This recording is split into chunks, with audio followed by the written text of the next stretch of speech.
All right, peeps, we're live, and I'm gonna see how I can actually get this on the Twitter because I don't have my computer with me. So probably I won't get it on the Twitter. I'm gonna have to post this afterwards.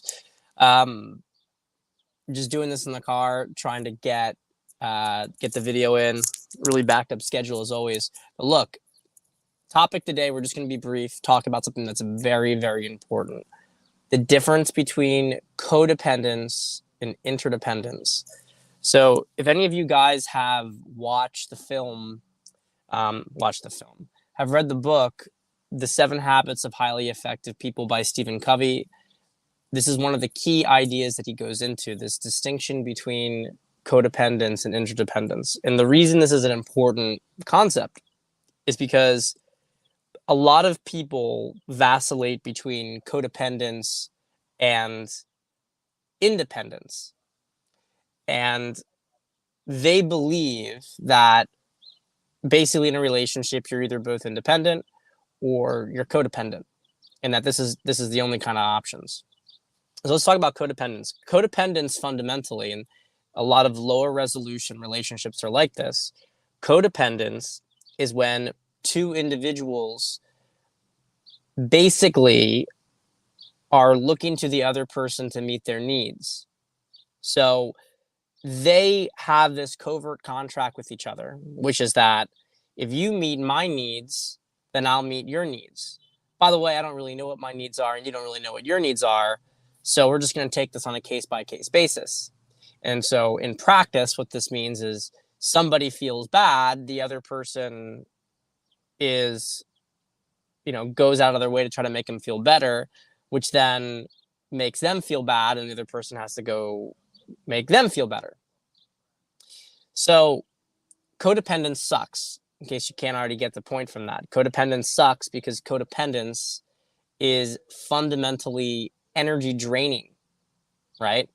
So when you are codependent with somebody, you are essentially extracting from the other person energy to feel better about yourself. And so in practice, what this looks like for a lot of guys is it looks like you're with a girl and she's really needy. She wants to spend all of her time with you. She doesn't feel very good most of the time. And if you ever try to do your own thing, she feels bad and she makes you feel bad. So you feel guilty. And so then you don't do what you want to do. So a lot of guys are codependent, and they don't, and what that means in practice is that they don't get a chance to do anything that they really want, and their lives revolve around their woman. Now you might say, well, why isn't she just parasiting onto him? And the reality is that that is true, that is happening, but the guy gets something in return too, and that's validation. So he feels like he's a good person because he's doing these things. He feels approved of. And this sort of dynamic generally comes from a guy who has grown up too much under the shadow of his mother, never left the shadow of his mother. And so the result of that is that he is very, very um, possessed by the need to make women feel better. He's very possessed by the need to take care of a woman's needs and ignore his own, because if he doesn't take care of his needs, right? If he doesn't take care of his needs, if he doesn't take care of her needs, then his needs are going to get violated. He's not going to get any of that comfort or validation, or his mother's going to be upset. He's going to feel bad. He's going to think he did something wrong. And this stuff goes all the way back to when he's very, very young. So that's the foundation of how a codependent relationship begins between man and woman. And what's interesting is that a lot of guys who have codependent inclinations as a result of this childhood programming end up becoming very good seducers, and end up becoming the kind of guys who will really tell you that you shouldn't get into a relationship. You shouldn't be with a girl for more than a few months. Because in the first few months, all you get is validation. You can, you're perfect at meeting her needs. And so you get tons and tons of validation, and she just wants to meet your needs. right? She just wants to make you feel better about yourself and tell you how great you are and want to have sex with you. And it's really, really low maintenance. And as a result, everything's really nice and easy for you. But after a few months, then she starts to demand more. And so these guys are like, well, I don't want to become responsible for a girl. So I'm just going to jump to another girl. And this makes them feel like they're independent and it gives them this narrative about themselves. So they're this very independent, exciting, amazing person. They essentially fall in love with their own persona that they've created for themselves. But these guys still lack boundaries around women because they can't actually get close to a woman without getting taken over by her. And so you'll find these guys are constantly wishing that they were single again because when they were single, then they really felt like themselves. They really felt great. They don't feel great in the relationship. The reality is that it's not the relationship that's making them feel bad.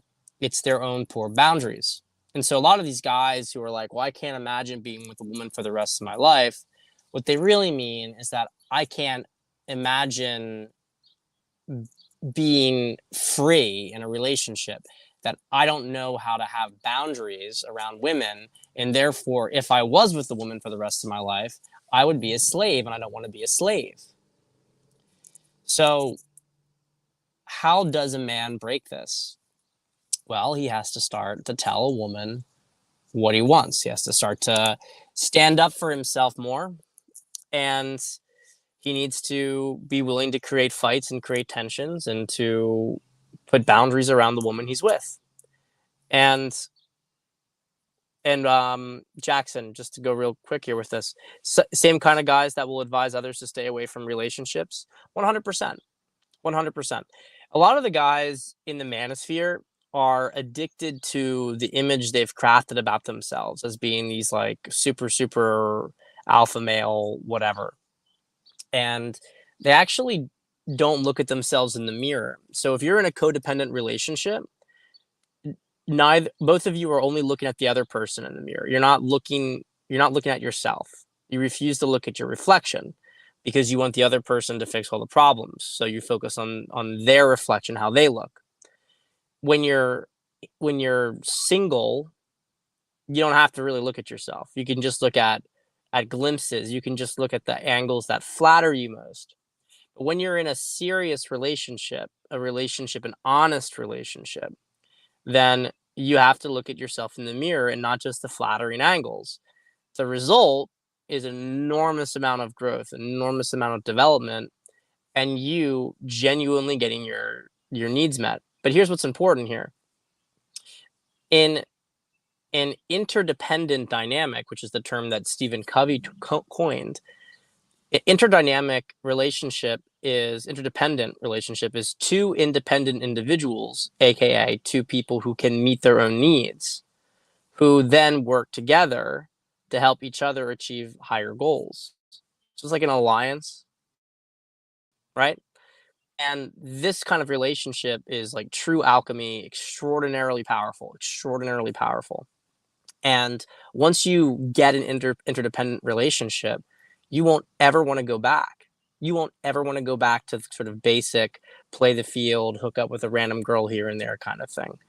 Because you are able to grow and expand so much in such a relationship that it's like you can then really trust that person with everything because you guys have seen each other at your worst and you're with each other anyway.